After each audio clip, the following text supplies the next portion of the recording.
At the Sports History Network, we're proud to introduce you to a new sponsor for our podcasts. It's Home Field Apparel, your premium collegiate apparel brand right out of Indianapolis. They've got incredibly comfortable t-shirts, plus they're officially licensed with vintage college designs. They have over 150 plus colleges available now and always adding more. Homefield digs through the archives and history of your school to find unique logos, mascots, and moments to make thoughtful designs for your school. When you shop today, new customers can get a 15% discount off their first purchase using the promo code SPORTSHISTORY at checkout. You can learn more at homefieldapparel.com. Now it's time to take a sports break, a look at sports history on a daily basis. Hello, my friends in sports history. This is Darren Hayes of the Sports Jersey Dispatch podcast. Welcome once again to the Pig Pen, your place for all things great in sports history. And welcome to your sports break for September 10th as we talk about the greatest sporting events that have ever happened on this date and the athletes that made them happen along with their jersey numbers. Quite a few jersey numbers today. We'll get to those in just a second. But before we do, I want to make sure that you don't miss a thing that happens in the Pig Pen. We have Sports Jersey Dispatch podcast. We have Pigskin Dispatch. We have the websites, Orville Mulligan, Sports Writer, Audio Drama, and lots of different posts that are coming out, and a lot of things from Sports History Network too as well. Don't miss a thing by joining our daily newsletter. You can get it emailed to you each and every day. Simple sign up. Go to the show notes of this podcast or go to the websites of pigskindispatch.com or jerseydispatch.com and click the email start update. So our jersey numbers we'll talk about for September 10th are 1, 5, 49, 8, 7, 11, 55, 16, 47, 32, 6, 9, 13, 20, 27, 5, 21, 29, 3, and jersey number 25. I told you there was a lot. Busy day ahead. September 10th, 1919 is where we'll start. And the Cleveland Indians pitcher Ray Caldwell tossed a no-hitter against the New York Yankees. It was a 3-0 victory for the Indians at the Polo Grounds in New York City. And on September 10th, 1924, the New York Giants ripped the Boston Braves 22-1 in a one-sided affair at the Polo Grounds. And future Baseball Hall of Fame infielder Frankie Frisch went 6 for 6 before he grounded out in his last at-bat. Now, September 10th, 1932. Was he too good to put in the starting lineup? Well, could be, because Brooklyn Dodgers' Johnny Frederick, who wore number 1 that season, hit his record 6th pinch hit home run of the season. Yeah, maybe he was too good to not to have on the bench. September 10th, 1950, Joe DiMaggio, number 5, became the first to hit 3 home runs in a game at Griffith Stadium. September 10th, 1954, attempting to handle number 49, Hoyt Wilhelm's knuckleball, catcher Ray Catt in the process, who wore number 8 of the New York Giants, ended up setting a new Major League record when he had 4 balls get past him in one game. Hard to handle those knucklers, that's for sure. September 10th, 1960, it was a towering shot to say the least, and when New York Yankees superstar Mickey Mantle, number 7, hit a 643-foot home run over the right field roof in Detroit. That is quite a shot. September 10th, 1960, future Hall of Famer Jerry Lucas, wearing the number 11, scored 23 points as the U.S. won its 5th straight men's basketball Olympic gold medal with a 90-63 drubbing of Brazil at the Rome Games. At Ohio State earlier in the year, Lucas wore number 55 on his jersey. Later in that year, in the pros, he donned a number 16, number 47, and number 32 jerseys during his NBA career.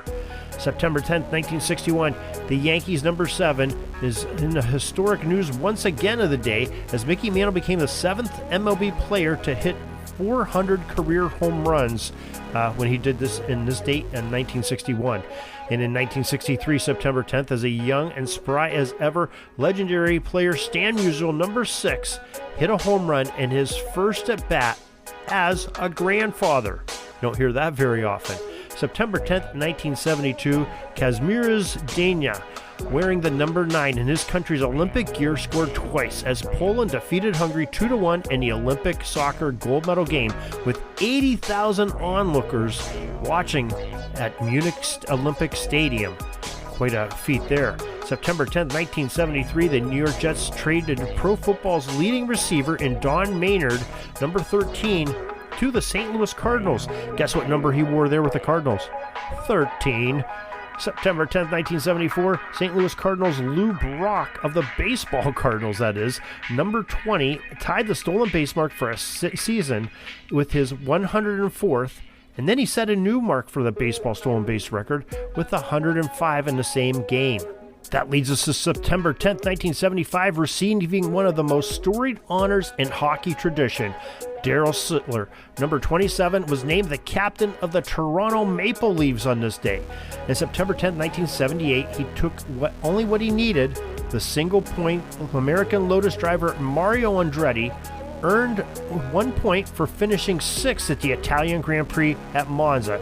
It was just enough to clinch the Formula One World Drivers' Championship in his number 5 Lotus machine. And September 10th, 1989, 5 days after hitting a home run for the Yankees and a 12-2 win over the Mariners, Major League Baseball and NFL player, superstar Deion Sanders, number 21, returned a punt 68 yards for a touchdown, his first of his career. September 10th, 1989, the Indianapolis Colts running back Eric Dickerson, number 29, rushed for 106 yards against the San Francisco 49ers to become the fastest player to top the 10,000-yard plateau in his 91st career game. He did it, the great Eric Dickerson. And finally, September 10th, 1997, Mark McGwire, number 25, joined the legend Babe Ruth, number 3, as being the only players to hit 50-plus home runs in 2 consecutive years. There is your history for September 10th. Your sports break has been spoken. We are glad you enjoyed the history. Glad you joined us once again, as you do each and every day. Don't forget to sign up for your email notifications to know when everything is going to be dropping, what's going on. And don't forget, you can go to sportshistorynetwork.com, pigskindispatch.com, and our jerseydispatch.com for great sports history all day long, 24/7. Till tomorrow, everybody, have a great sports history day. This penalty kill is almost over. I got to get back out on the ice. But thanks again for joining us for another great edition of Sports Jersey Dispatch Podcast. We'll see you tomorrow. We invite you to check out our websites, jerseydispatch.com and pigskindispatch.com. Not only see the daily sports history, but to experience the preservation of great events and people that play the games. Find us on Pigskin Dispatch. It's also on social media outlets of Facebook, Twitter, Instagram, and don't forget the Pigskin Dispatch YouTube channel. You get all your daily sports history. Pigskin Dispatch is happy to be associated with the Sports History Network, the sports headquarters of yesteryear, found at sportshistorynetwork.com. This podcast is part of the Sports History Network, your headquarters for the yesteryear of your favorite sport. You can learn more at sportshistorynetwork.com.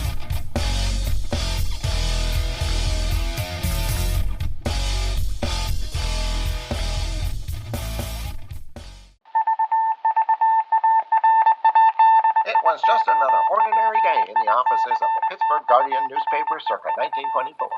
But for Marla Delft, assistant editor, everything was about to change, for she was about to discover the awesome attractiveness of Row 1 brand retro sports paraphernalia items thanks to Orville Mulligan, sports writer.